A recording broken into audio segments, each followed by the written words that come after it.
Hello guys, आपका स्वागत है हमारी चैनल अनटोल्ड स्टोरीज़ में।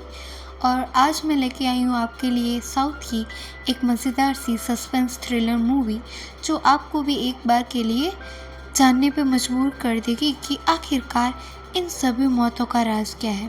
तो जुड़े रहें मेरे साथ और इसी के साथ कहानी शुरू करते हैं। कहानी की शुरुआत होती है और हम उसी के साथ एक भयानक एक्सीडेंट होते हुए देखते हैं। हालांकि इस एक्सीडेंट में किसी की जान तो नहीं जाती और यहीं से बाहर निकल के एक इंसान होता है, जॉन बेबी। ये जॉन बेबी है, वो डिस्ट्रिक्ट जज है और इसी का कल रात एक्सीडेंट हुआ था।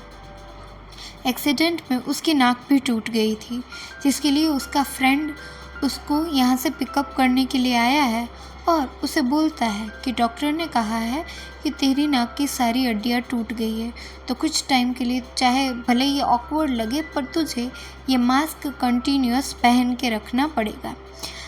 जॉन भी उसको हाँ करके यहाँ से ये दोनों अपने घर की ओर निकल जाते हैं। रास्ते में यहाँ पे जॉन उसको कुछ अजीब बातें करने लगता है, जिससे उसका फ्रेंड अजीत उसे समझाता है कि तुम कुछ टाइम के लिए रेस्ट ले लो और ठीक होके ही काम दोबारा शुरू करना। हालांकि इसकी बात का जॉन पे कोई असर नहीं होता और हम देख पाते हैं कि जॉन अपने काम में मस्त हो जाता है। उसकी माँ उसको वीडियो कॉल करके बात करने की कोशिश करते हैं, पर वो वीडियो मोड ऑफ ही रखता है और ऑडियो से ही उनका काम चलवाता है, जिस वजह से उनको उसकी फ़िक्र ना हो। यहाँ से सीन नेक्स्ट डे पे शिफ्ट होता है। अजीत और उसकी माँ के समझाने के बावजूद भी वो काम पे जाने का फैसला कर चुका था, तो रेडी होके निकल पड़ता है अपने ऑफिस की ओर। ऑफिस में जाते हुए उसे ऐसा लगता है कि जैसे ज़ोर की बारिश हो रही है और यहाँ पे हम देख पाते हैं कि उसके जो कॉलीग होते हैं वो भी उसको अजीब तरीके से घूर रहे हैं कि ये क्या होलिया बना के आया है। हालांकि जॉन उनको देखता है पर कुछ रिस्पॉन्स नहीं करता, एज वी ऑल नो कि उसको ये सब मैटर नहीं करता।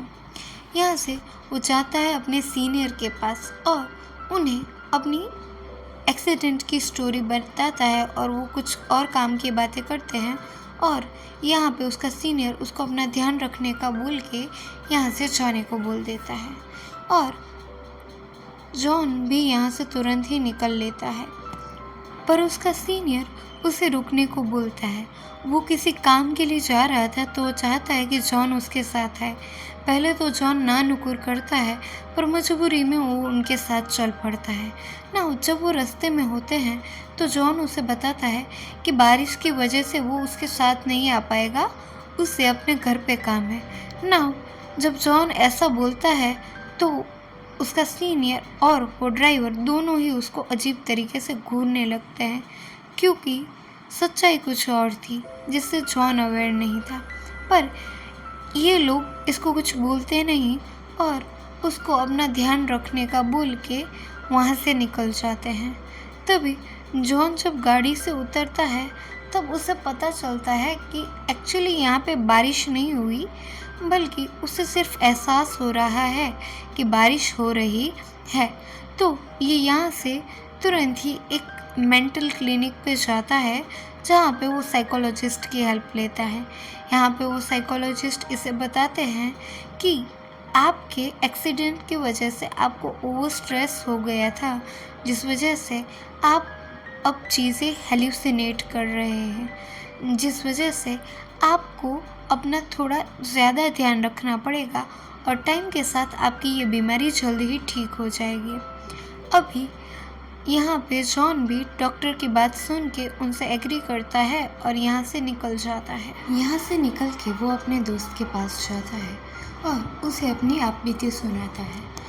अपने आप बीती सुनाने के बाद उसका फ्रेंड उसको उसके घर आने के लिए बोलता है, जहाँ पे उसकी वाइफ, जो एक चाइल्ड साइकोलॉजिस्ट थी, वो उसका हालचाल पूछती है। हालचाल पूछने के बाद वो उसे कुछ बातें बताती है कि हाल ही में उसने एक ऐसा केस देखा है जो काफ़ी ज़्यादा अजीब था, जहाँ पे उसे पता चलता है कि एक 8 साल के छोटे से बच्चे ने एक मर्डर स्टोरी लिखी है।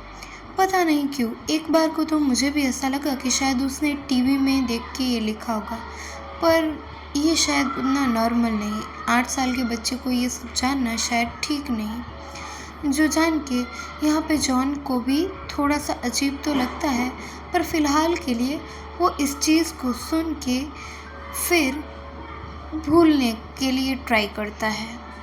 यहाँ से वो सोचता है कि वो अपने काम पे फोकस करेगा। हालांकि उसके फ्रेंड की वाइफ की बात अभी भी उसके दिमाग में घूम रही थी और उसका इंटरेस्ट भी ऐसा था कि वो क्रिमिनल केसेस सॉल्व करे, जिस वजह से उसके दिमाग में ये बातें चलती ही रहती हैं। बहरहाल वो यहाँ से अपनी अदालत जाता है।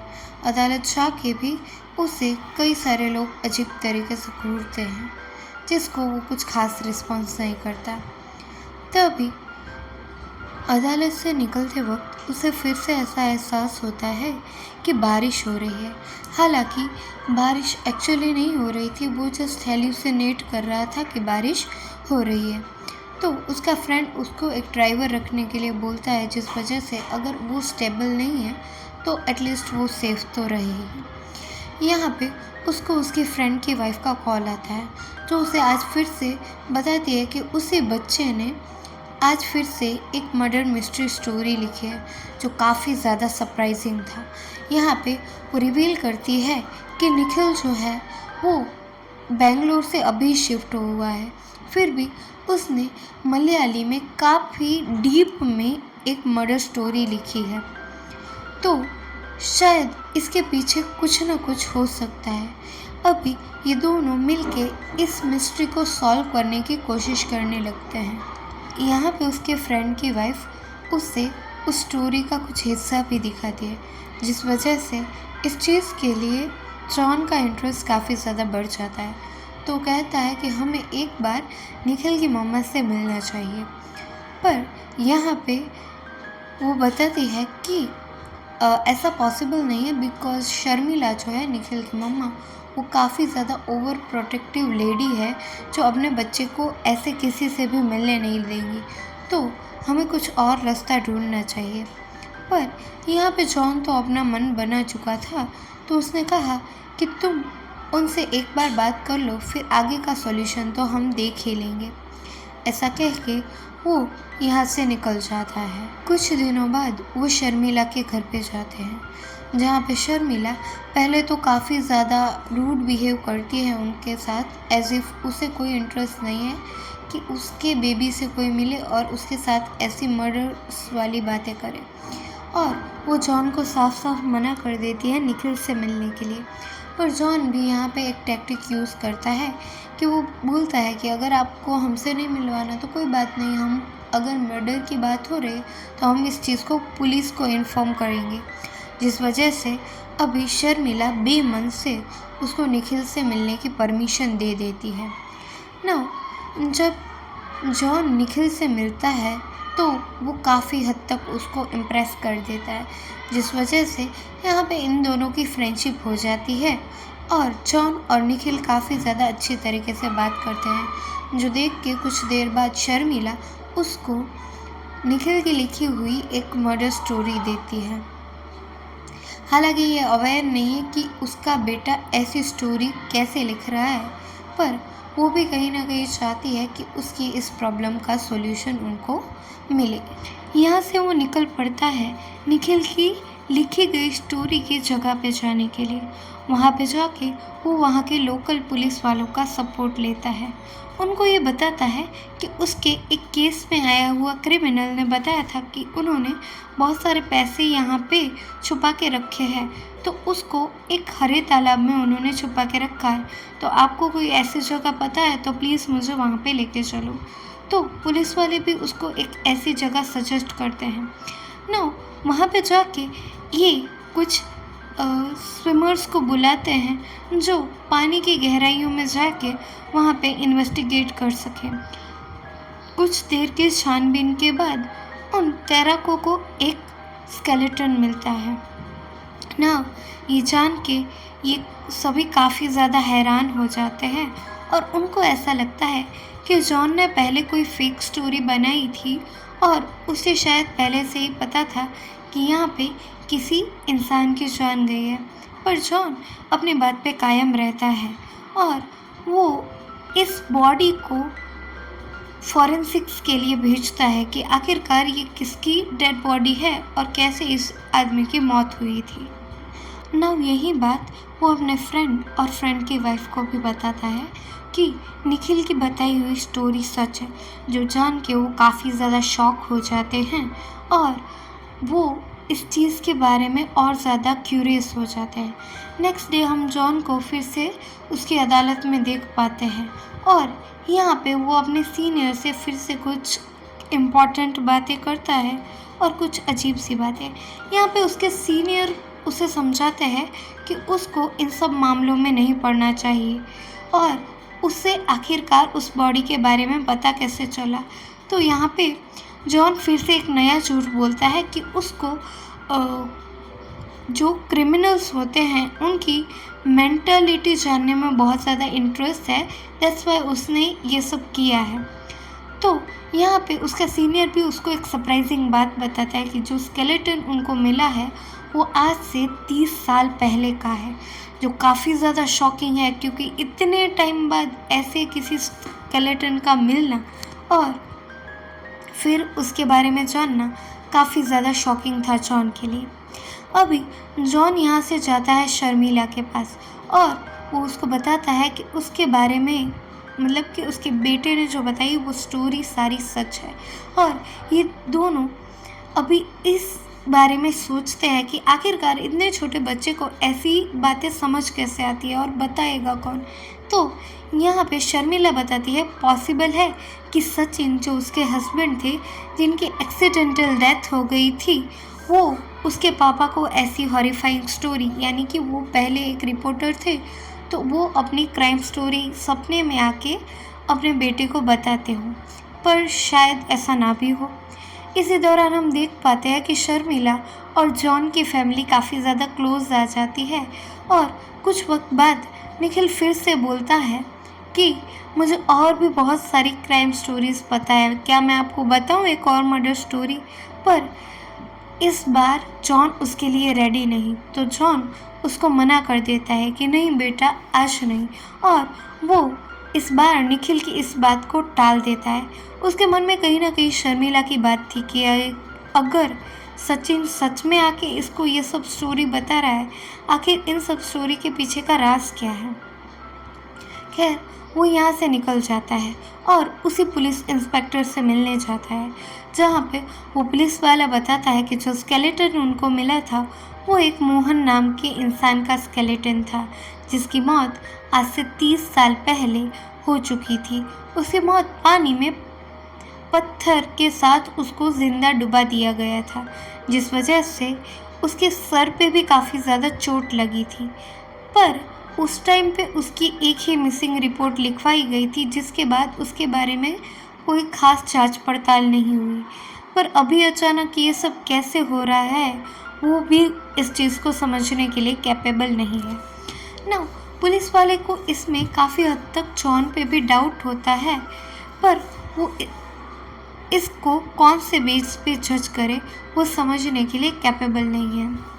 इसी दौरान हम देख पाते हैं कि पुलिस वाले ने शक के दौरान अभी जॉन के पीछे एक और पुलिस वाला लगा दिया है जो 24/7 इसकी निगरानी रखता है।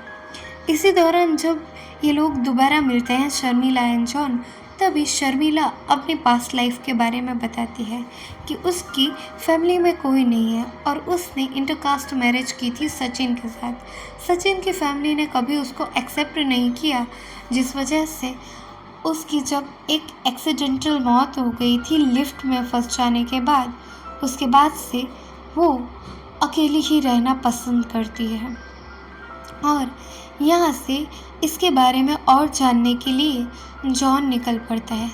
तभी जॉन जब अपनी ऑफिस में होता है, एक औरत आती है और वो उसको बताती है कि जो मोहन नाम के इंसान की लाश उनको मिली थी वो उसका बॉयफ्रेंड था आज से 30 साल पहले, पर एक दिन अचानक वो गायब हो गया।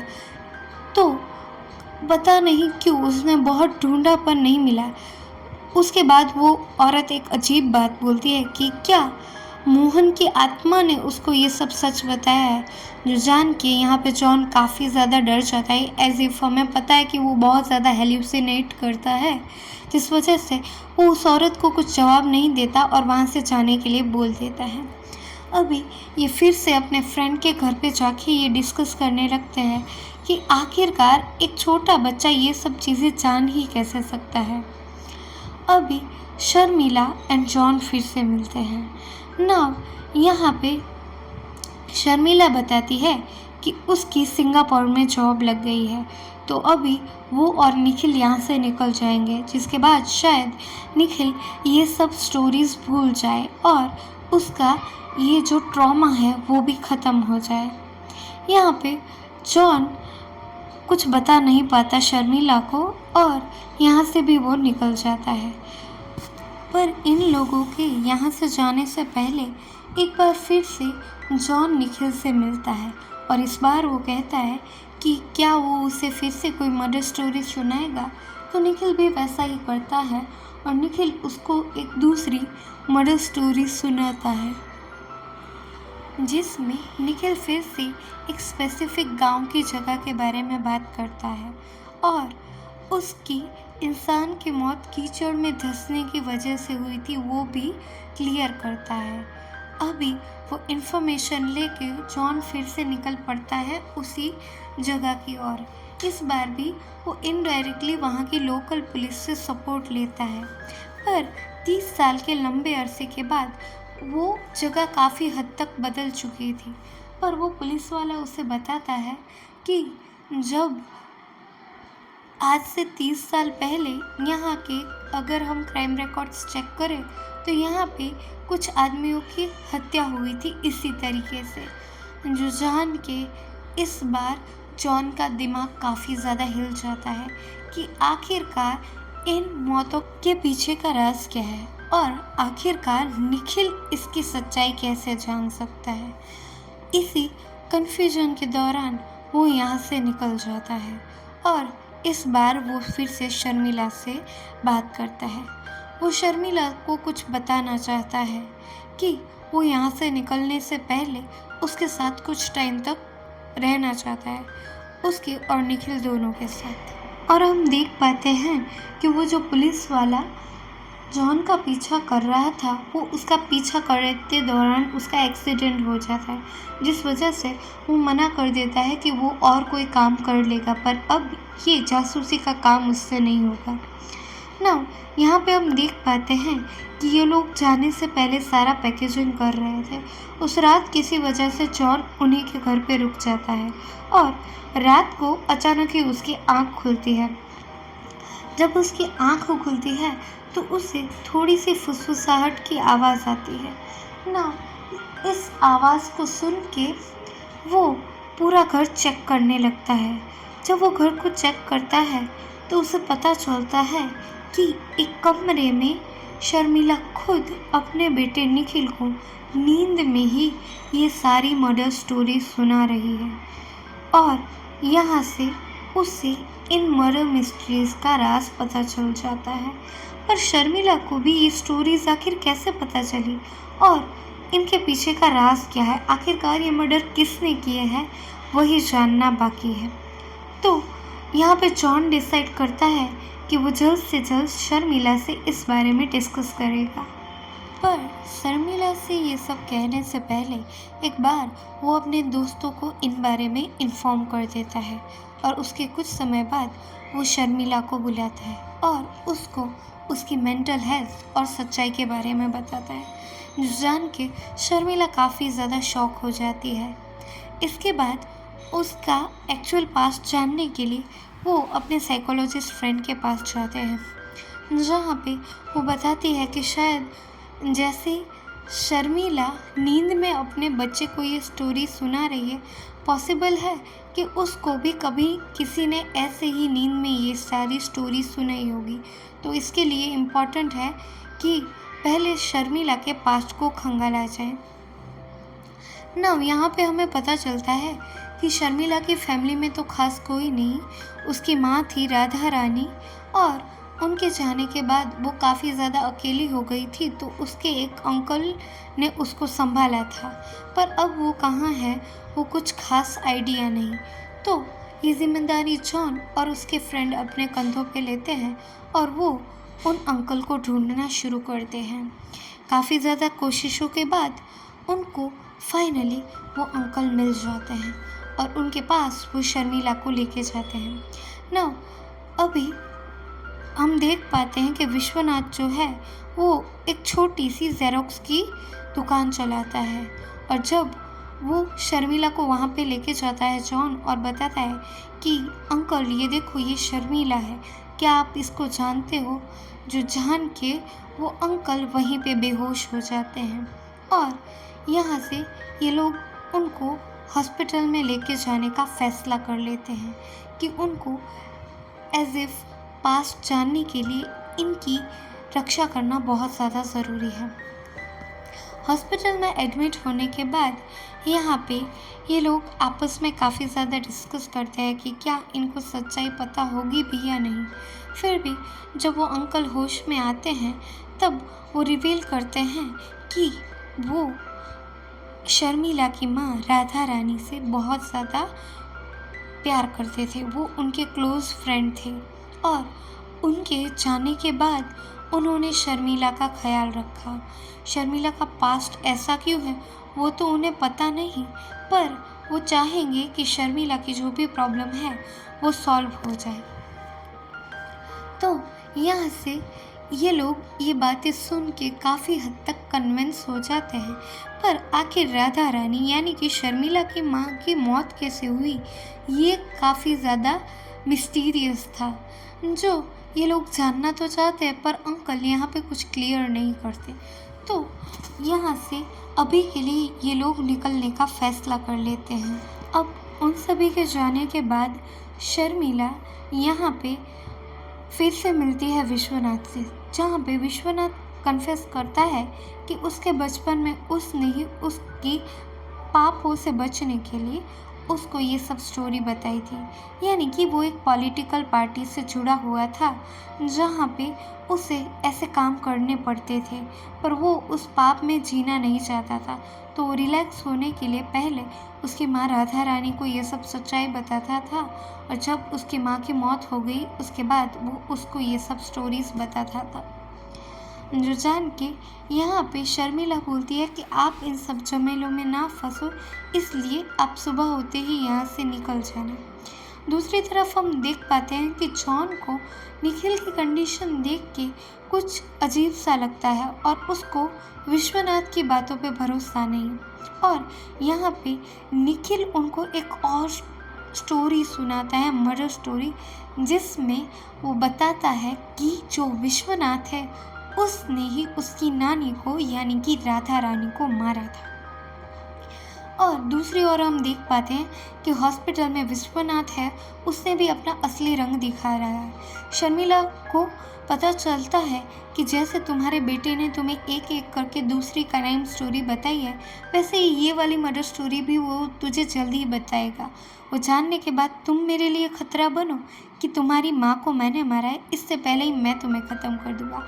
हाँ, मैं तुम्हारी माँ से बहुत प्यार करता था, पर तुम्हारी माँ है ना, वो मेरे पाप की कहानियाँ सुन सुन के मुझसे चिढ़ने लगी थी, मुझसे दूर होने लगी थी, और वो मेरे साथ रहने के लिए तैयार नहीं थी, जो जान के मैंने गुस्से में एक दिन उसकी जान ले ली। अब ये बात तुम भी जान चुकी हो, तो तुम्हें भी अब इस दुनिया को छोड़ के जाना होगा। ये जान के वो तुरंत ही शर्मिला का गला पकड़ लेता है। शर्मिला यहाँ पे खुद को बचाने की बहुत कोशिश करती है, पर विश्वनाथ आज भी उस पर हावी हो जाता है। पर यहाँ पे निखिल की बातें सुन के जॉन भी इस तरफ ही आ चुका था, और वो यहाँ पे शर्मिला से विश्वनाथ को छुड़ाता है। इनकी हाथापाई के दौरान विश्वनाथ उस बिल्डिंग से नीचे गिर जाता है, और नीचे गिरते ही उसकी मौत हो जाती है। नाउ यहाँ पे वो शर्मिला को संभालता है और उसको थोड़ा सा पैम्पर करता है कि एज इफ अभी सिचुएशन नॉर्मल हो जाती है। और इसके बाद हम देख पाते हैं कि शर्मिला एंड निखिल यहाँ से सिंगापुर के लिए निकल चुके हैं। शायद उनका ये ट्रॉमा दूर हो जाए। और एक और बात हमें पता चलती है कि जॉन को अभी हेल्यूसिनेशंस नहीं होते, पर शर्मिला को वही सेम बारिश वाले हेल्यूसिनेशन होने लगे हैं। ये कहानी हमें बताती है कि मेंटल हेल्थ हमारे लिए कितनी ज़्यादा इम्पॉर्टेंट है, और ज़रूरी नहीं कि जिन पे हम भरोसा करें वो हमारा अच्छा ही चाहते हैं। तो अपने मेंटल हेल्थ का ध्यान रखें, सावधान रहे, सतर्क रहे, और हम मिलेंगे किसी नई कहानी के साथ। तब तक के लिए थैंक्स फॉर वॉचिंग।